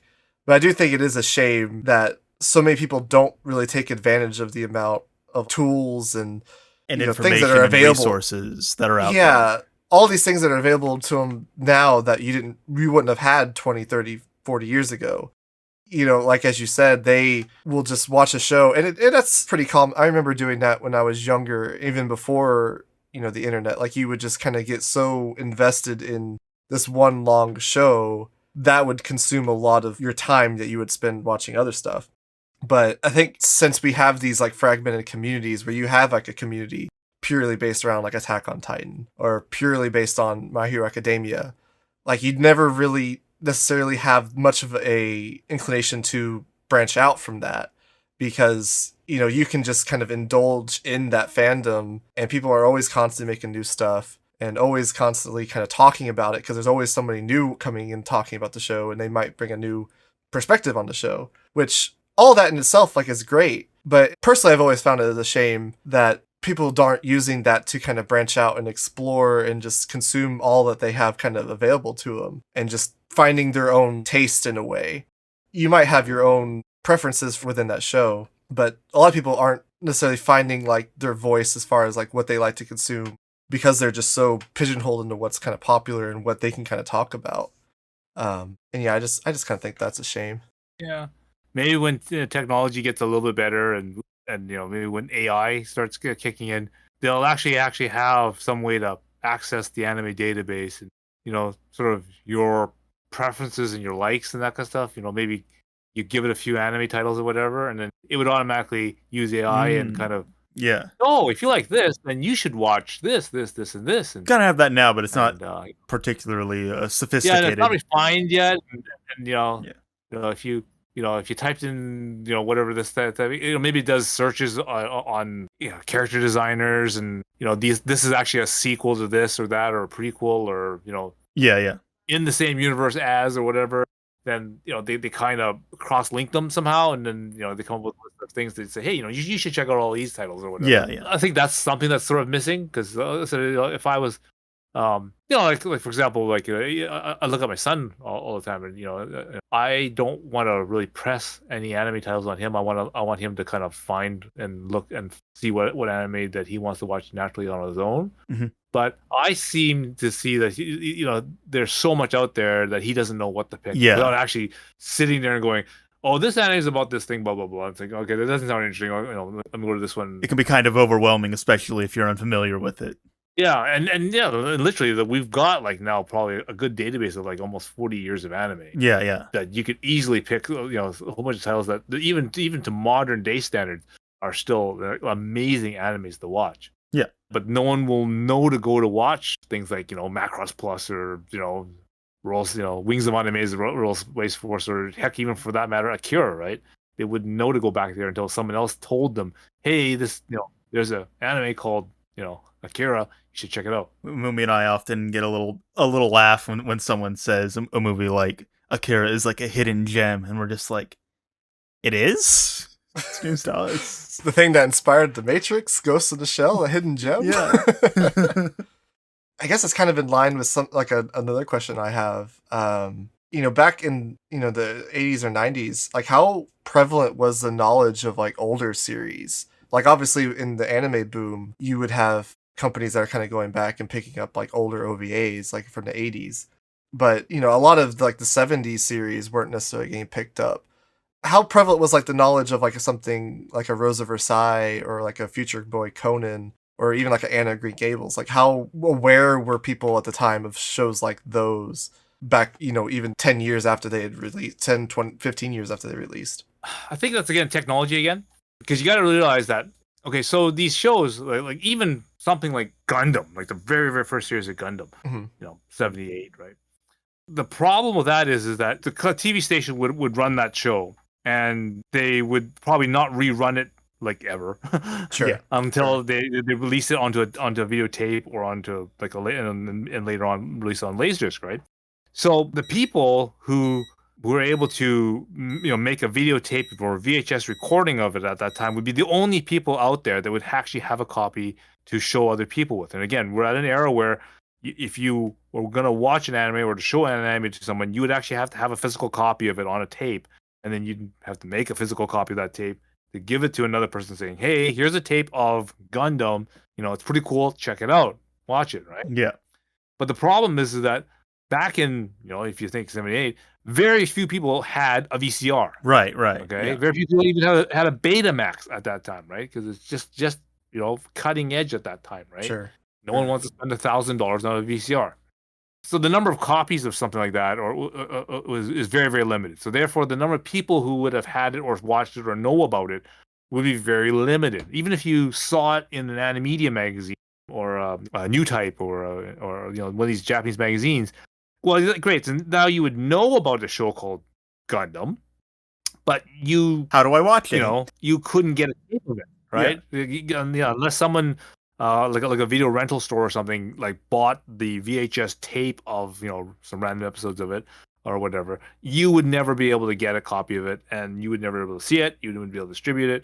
Even if I went and wrote to all these fan subbing groups or like CFO chapters and that kind of stuff, they'd probably be in the same situation, right? Right. Sure. If nobody had it, no rental store had it, they're not going to have a copy of it, and therefore, they wouldn't be able to see it. They wouldn't be able to make a copy for it for me to see it either. So the breaking line, for that would be roughly about, I would say 1981, 82, which is roughly about where Macross, the TV series, was. We started to see like a lot of more like home media releases. Yeah. Things like I think that's roughly where or Battle of Dunbine roughly was. Illidion. Yeah. You'll start to see like a lot of OVAs at that time. Yeah, where a lot of people would maybe have a handful of episodes, but more of the OVAs and the movies and that kind of stuff, because again, the TV series at that time was too hard to get or too hard to if anyone had a copy. Because I remember I did get some, eventually finish my set of Mobile Suit Gundam episodes. But I swear, some of the episodes were literally black and white, and the tracking was so far off on it. It may as well be like watching a snowfield, right? Yeah, we've definitely watched some rough stuff before, Mumi and I. Yeah, so it's not that these people didn't know about shows like that. Anna Green Gables, because that's a really popular show, especially played in Europe on European TV. We got into that whole entire era of they've got a book on it, so let's make an anime about the book type of thing. Yeah, the World Masterpiece Theater formula. Yeah. That's where that whole entire thing of Anna Green Gables, Heidi of the Alps. Yeah, Heidi of the Alps, the Three Musketeers, for example. Tom Sawyer one. Many such cases. Sherlock Hound, even, right? Oh, yeah. But the problem is, again, it's not whether it's people really wanted it or anything. It's just in terms of when it came out and how whether it was available or someone had recorded it or anything like that.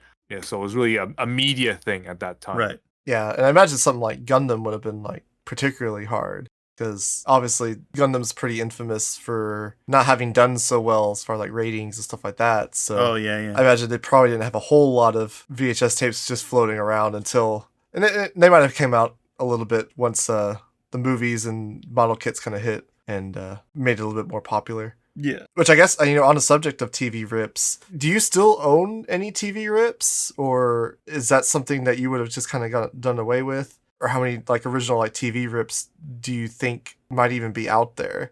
Because like me and Sai were talking with Kenny at one point about how we think that's going to probably be like the next thing is just like people trying to find like original TV rips of shows. Maybe not necessarily from the 80s because that's getting a little bit far back, but even just if it's like the 90s, just from people wanting that nostalgia trip of just like watching Sailor Moon or Dragon Ball Z on the original broadcast like back in the 90s or something like that. I think Mercury Falcon actually recently put out a video talking about something that we only have footage of because someone recorded it onto a VHS tape like a decade after it aired because it played in one specific block at only a couple episodes. Well, I think Kenny did that too about the Princess Diana. Oh, yeah. We only have that Princess Diana anime because one person decided it's like fossils, only it takes very specific conditions for something to turn into a fossil and us to know about it. Yeah, absolutely. I said, and it's kind of funny because I probably got rid of most of the stuff that I had because I said because there's a lot of stuff that I got was from these mom and pop shops, which basically Japanese family owned business where they had obviously relatives and friends in Japan, and they made a business of basically, hey, we're gonna buy like 6 VCRs, and every day we want you to record everything from, let's say, 4 p.m. to like, 9 p.m. every day, label it on a tape, 6 different stations, and then basically put them into a box and mail them to us every month. And then they basically, when they arrived in Vancouver here, they'd rent them all out so that, people here could watch Japanese TV without actually using satellite or whatever, right? And there's, that was a big business, right? Yeah. And I remember, when the tapes got old, they'd always end up putting them in a pile and selling them off for like 99 cents or something, right? Previous tape rentals or whatever, right? And I'd remember I'd spend $50 to $100 in a shot just to buy that entire stack of videos, right? And it'd be like going through like Christmas presents, going through those things because you never know what you're gonna find, right? Yeah. And I found some of the weirdest stuff that and some of the weirdest clips I remember in my mind and whatnot. And I remember clipping out, and I remember keeping them, and actually I actually managed to find one of those clips I was looking for thing, and it's just it's great. It said of course again I gave most of those tapes away, and it said, do you want to do my anime giveaway? I'm probably going to give away some more. But yeah, there's some of the greatest and sort of rarest things I remember seeing, like for example that weird Sailor Moon M skit I remember seeing, and I remember this one where the popular comedy group Tunnels. I remember they're getting ready to do a dance performance in New York, and so they had to get the host to brush up on his English, right? So they brought this black guy from New York to teach him how to speak New York. Oh no!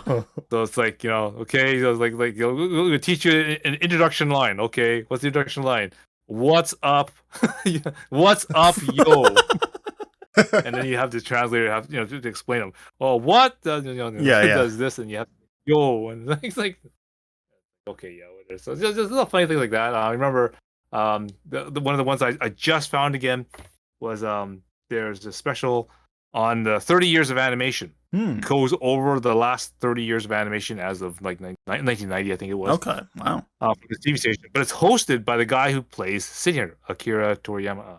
And the last clip that they did was, which is with City Hunter, they got the voice actor for Sayako in the interview, and they basically, in that little clip, they did a kind of a mini Mokori voice acting thing. A really kind of a rare thing that they did. So I managed to find that clip.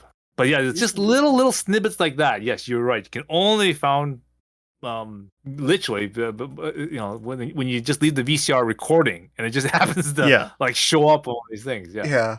Like I think I really think that's gonna be like the next thing people are trying to like find is stuff like that, because obviously we've got a nice database of there's a lot of stuff that we haven't gotten, like there's anime that just probably lost to time, the original Doraemon, the original Doraemon and stuff like that. But I think there's probably gonna be some kind of like movement to like try and preserve like old archive pure broadcast. Yeah. True. Yes, because I think one of the things I was looking for when I was trying to do one of my episodes was that the whole entire thing about the NEG5 and the Samurai Troopers, Ronin Warriors. They made a documentary about how the anime itself, in terms of a marketing perspective, failed to hit the market because they're marketing towards guys and action figures and that kind of stuff, right? And that part of the marketing like totally failed. Instead, it attracted the entire female audience who are really interested in the seiyu and the band. So just a whole video on basically how part of Samurai Troopers really went really well and how all that merchandise sold good, and then later showed all the overstock of all the Samurai Trooper like action figures and all that stuff, which just sat and no one could sell. It's funny because we actually were just looking at a quote from Tomino yesterday. Oh yeah. He was talking about the original fans of Gundam who were there kind of at the beginning, who were showing up at the recording studio, were actually like the female audiences, right? Who were watching it for like Char and stuff like that. Yeah. The Fujoshi. Yeah, I don't know if he necessarily used that, but so it's funny that you brought that up about Ronin Warriors. So I guess, like, I know you chose like Orange Road to subtitle because you saw it on the tape. What kind of drew you to doing like anime subtitles as opposed to like searching out the manga and maybe trying to translate that? Was that ever something that kind of crossed your mind? Are you even aware of like the manga? Or is that something that you could buy? I know today manga is a little bit easier to get a hold of than like an anime as far as like prices, stuff like that. But obviously 20, 30 years ago, I'm not sure about how prevalent it would have been to get imported manga, even as cheap as it was. But was that anything that kind of crossed your mind as far as maybe just doing manga, or was it always just kind of like you were just drawn to the anime? Actually, interesting story about that. It was actually Orange Road again. Basically, when I was watching Orange Road, and I got a good number of episodes, and I've using the anime magazines to figure out what episode I was on, and I got to episode 48. Now, I won't give you any spoilers, but I'll try to explain what I came to. Got to the very, very end, and I couldn't understand what the hell was going on because it was just a weird, like the episode was going everywhere, and I just couldn't figure it out. And I got to the end, and it's like I still don't get what's going on. Okay, so the first thing I did was, okay, I'll get the manga. And I was taking, Japanese at the university, so I mean, I had a little bit of knowledge, look things up and use the dictionary and whatever. So I thought, okay, I'll get the manga, I'll translate it from the manga, and then I'll know, and I'll figure out what's going on. So I got and then we had a bookstore. We had actually 2 bookstores at that time, so it wasn't too difficult to use one of these Japanese bookstores to order it in from Japan to get a full set of manga. So I ordered the manga, got that in. Went to right away to the very last issue, 12. Flipped right to the back, and okay. So the manga ends the same way. Let's just translate this chapter, and I'll see if I can figure it out. So I translated it. The manga and the thing has exactly the same line. Okay, and I still couldn't understand it. It's like, damn it! I went through all this work and it didn't help. Yeah, so it's like, okay, so this isn't gonna work either. So then finally, then I had to, basically, then I had to go up to Daisuke and say, okay, Daisuke, I really need your help. I don't understand what's going on. You have to translate it for me. After much coaxing and going through all much of the equipment, I finally, had got it, enough context and that because to actually understand how that last episode transpired and that. So and then from that, I realized, okay, yeah, I think I'll continue going it, this way, because I think it's just a sort of a snowball effect, right? It's just the next one, Maison Ikkoku, just sort of kind of rolled and landed in our lap, more or less. That's how I got started with that one. That's when we did our first. Actually, I'm doing the episode right now, but it's my it's the first anime fan subbing collab that we did. Oh, sure. It was with the fan subbing group Ranma Project, and that's when we first did Maison Ikkoku, and that sort of was the second one that I didn't choose, but it sort of landed in our lap. Yeah. So I've been kind of, because you often in your videos you talk about Maison Ikkoku and Kimigura Orange Road, but I know in Japan there's like a third series that was kind of in contingent with those two, and that was really popular, Touch. Was that something y'all were kind of aware of or come across around that same time period, or? So what it basically was is basically, like I was aware of Touch. I didn't like the story of it, nor did I like the animation for it. Like Sure. I very, very sort of avoided that one. But the way that the magazines pushed it, okay, and that's, when you look at the size of the company and where things were, you had basically Urusei Yatsura, right, and Rumiko Takahashi just ended, and they just started this new, her next series, Maison Ikkoku, right? Yeah. So pretty much that was going to be a guaranteed hit, right? Right. Sure. So everyone's eyes are already watching Maison Ikkoku.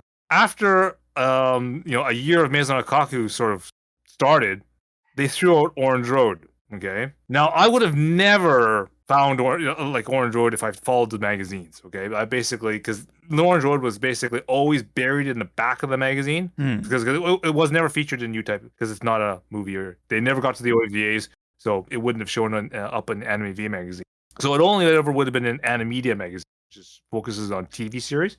And because Maison Ikkoku has already been out for a year and continuing, everyone's focusing on that. So all the covers and that kind of stuff are all Maison Ikkoku. You look at the first few pages, it's Maison Ikkoku and that kind of stuff. Orange Road, if it ever is in the magazine, is at the very, very end under other TV shows. So no one was watching Orange Road.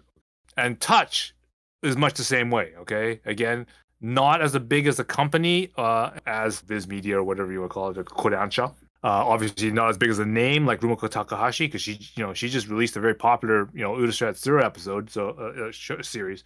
So now she's continuing on with Maison Ikkoku. So she's got everything going behind her in the marketing machine, right? That basically pushed Maison Ikkoku as high as it did. So that's why Orange Road is was always in the background. Touch always in the background, and it had its own little following, right? So yeah, I was aware of Touch, but I just again not. I thought the animation was a little too simple, and the story, although it focused it on the main, I just didn't feel that it was going far enough, and not include that the concept of the baseball wasn't really. Yeah, I really got into baseball. Yeah, Adachi's pretty infamous, at least now. Touch, I think, was his first big adaptation. That's all his stories is twins and baseball. Just quickly on the topic of sports, just briefly. In your videos, you're always wearing a different sports cap. Oh, yeah. Why? How did that start? Well, I only have a couple of ball caps, right? Yeah. Because I tend to wear ball caps almost all at work. But yeah, no. I originally had a Montreal Expos cap. Yeah. And that was the one that I wore on the Happy Console Gamers collab episode. Okay. And people just they're pointing at that, they're going, hey, oh, you're wearing a Witch Hunter Robin T-shirt, and and so they said, oh, yeah, great Witch Hunter Robin is, and other people would say, yeah, great Expos hat, That's like, okay, this is an anime podcast, people pay attention to that. So so that from that, I've always I always wear basic either my Montreal Expos, my Toronto Blue Jays, or my Seattle Seahawks. So I guess we'll kind of ramp it down a bit, kind of bring it to a closing. Yeah, I've been going about 2.5 hours now. Yeah, we've been keeping you long enough. Do you feel that, because I've noticed, like in your favorites, obviously, quite a number of them are ones that you fan subbed, which obviously you were really drawn to the show and you wanted to fan sub them. Do you think that your time kind of fan subbing impacted how you kind of consume or enjoy anime in any way? Do you think something like a Hime-chan ribbon or Maison Ikkoku, do you think that you kind of hold such a high reverence for it because of the time that you spent fan subbing it? I mean, I've always had, like I said, I mean, I've always, gotten anime and that kind of stuff, back at that time. I've always followed the magazines and that kind of stuff because I said I was really always interested in like Dragon R, for example, Metal Armor Dragon R. But it took me the longest time, like forever, before I actually got translation for that. SPT Lazenar was another one, right? Where I was very, very fond of that anime. I like the political intrigue that sort of happened. The concept of a futuristic sort of Cold War type of thing. So I was always fond of those kind of animes. I just didn't have a full translation or understanding of what was going on. Now, Sakigado Tsujuko was another one, right? Where again, I watched a lot of the episodes without really having a good idea what was going on. And it just I'm just thankful that a lot of people have gone backwards and gone back and touched up all these episodes and done fan subs for them, because now I'm able to now watch them and understand them like I never did before. The other thing is that when you go and spend a lot of money on laserdiscs and that kind of stuff for something, that really kind of is an indicator that really tells you that you really have some kind of thing for this particular anime. Because I said I did spend money pretty almost whimsically, I suppose, back then, but it was always because something caught my eye, whether or not it's the pictures from the anime magazines or the posters or something, saying, well, that looks really cool, or I see the the opening theme song or something, or something of that series, and I go, yeah, that looks like something I can get into. Let's go and spend a couple $100 on that, and I think really a lot of shows I would do that. And again, that's not to say that I didn't spend some money on some duds. That's for sure. Yeah. And that's just kind of nature of it.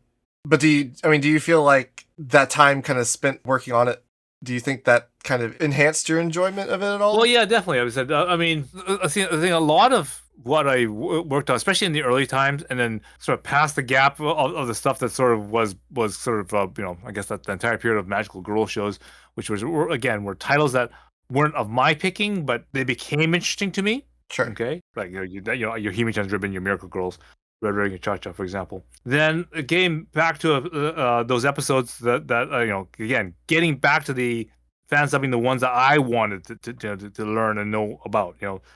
Double Zeta Gundam, G Gundam. Those ones I really wanted to know what was going on. Heavy Metal Elgine, that's another one. I always had this, because I've always wanted to know what was going on. I wanted, the story was sufficiently confusing enough that I needed to get some resolution on that, right? And so it was only until I went through the process of getting translators, getting the translate it, time it out, and then kind of see the end result. It's sort of like, okay, now just like that moment that I explained to you with the Orange Road, I'm actually now piecing it together and I'm understanding what I saw when I didn't have translation. Yeah, I guess for the last question, this will be the essay prompt question. How do you think anime and its involvement in your life, how do you think it's kind of impacted your life as a whole? Other than the anime being the like an entertainment thing, because first and foremost that's what the anime is about. It's entertainment, right? Sure. For sure. It definitely gave me first of all a lot of insights and sort of a different way to think of things, right? Because I never would have thought of doing some of the things I would have done, for example, to meet my wife and whatnot, if I didn't see it in an anime or didn't see it attempted in some way, in a different way. And I thought, that seems really corny, but I think I could actually try that, right? And things like that. Yeah. Sure. I won't get into that in this episode, but you can ask me about my karaoke session about that. But but yeah, so that's definitely one thing. But I think the other thing that was really I will take away from the anime and whatnot is the community that was attached to it. At the times that I was running my store and had all these different people that were also interested in anime and that kind of stuff that dropped by, sometimes what almost seemed like daily, just to hang out, play video games, to watch anime, to talk about other things that weren't anime.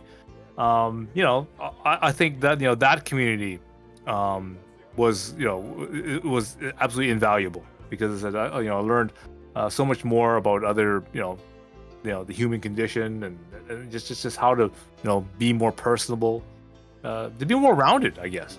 It's not a better word, because again, if I had done it a different way, was a consumer rather than a participant, I could very well be just one of these people that doesn't have a community, that just only sort of watches the anime or and things as a form of entertainment, but have very little social interaction with real people.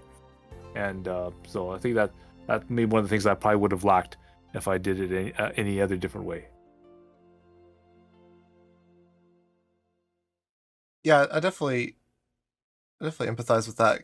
Like, I think what draws a lot of us to anime is just that different kind of perspective, because obviously it's something just so new and out of left field for a lot of us, back 20 years ago or so, that it almost drew a lot of us to it as something different from what we kind of know.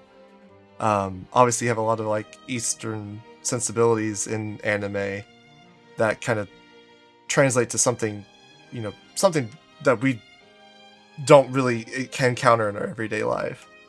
And so I think building a community around that, where you all kind of have this shared appreciation for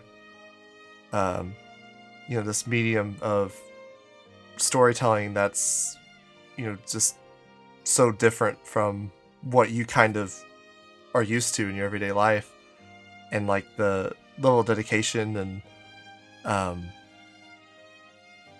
that community. Like I've kind of been, I guess you could call it tsundere with anime in my life, because I went through phases where I didn't watch it or care for it or whatever, just usually just being busy with other things in life, but it's always something I've always kind of come back to, and it's always been kind of something that has resonated with me, and really it's opened the door for a lot of unique experiences and special moments that I might not have ever had otherwise, if I hadn't watched anime.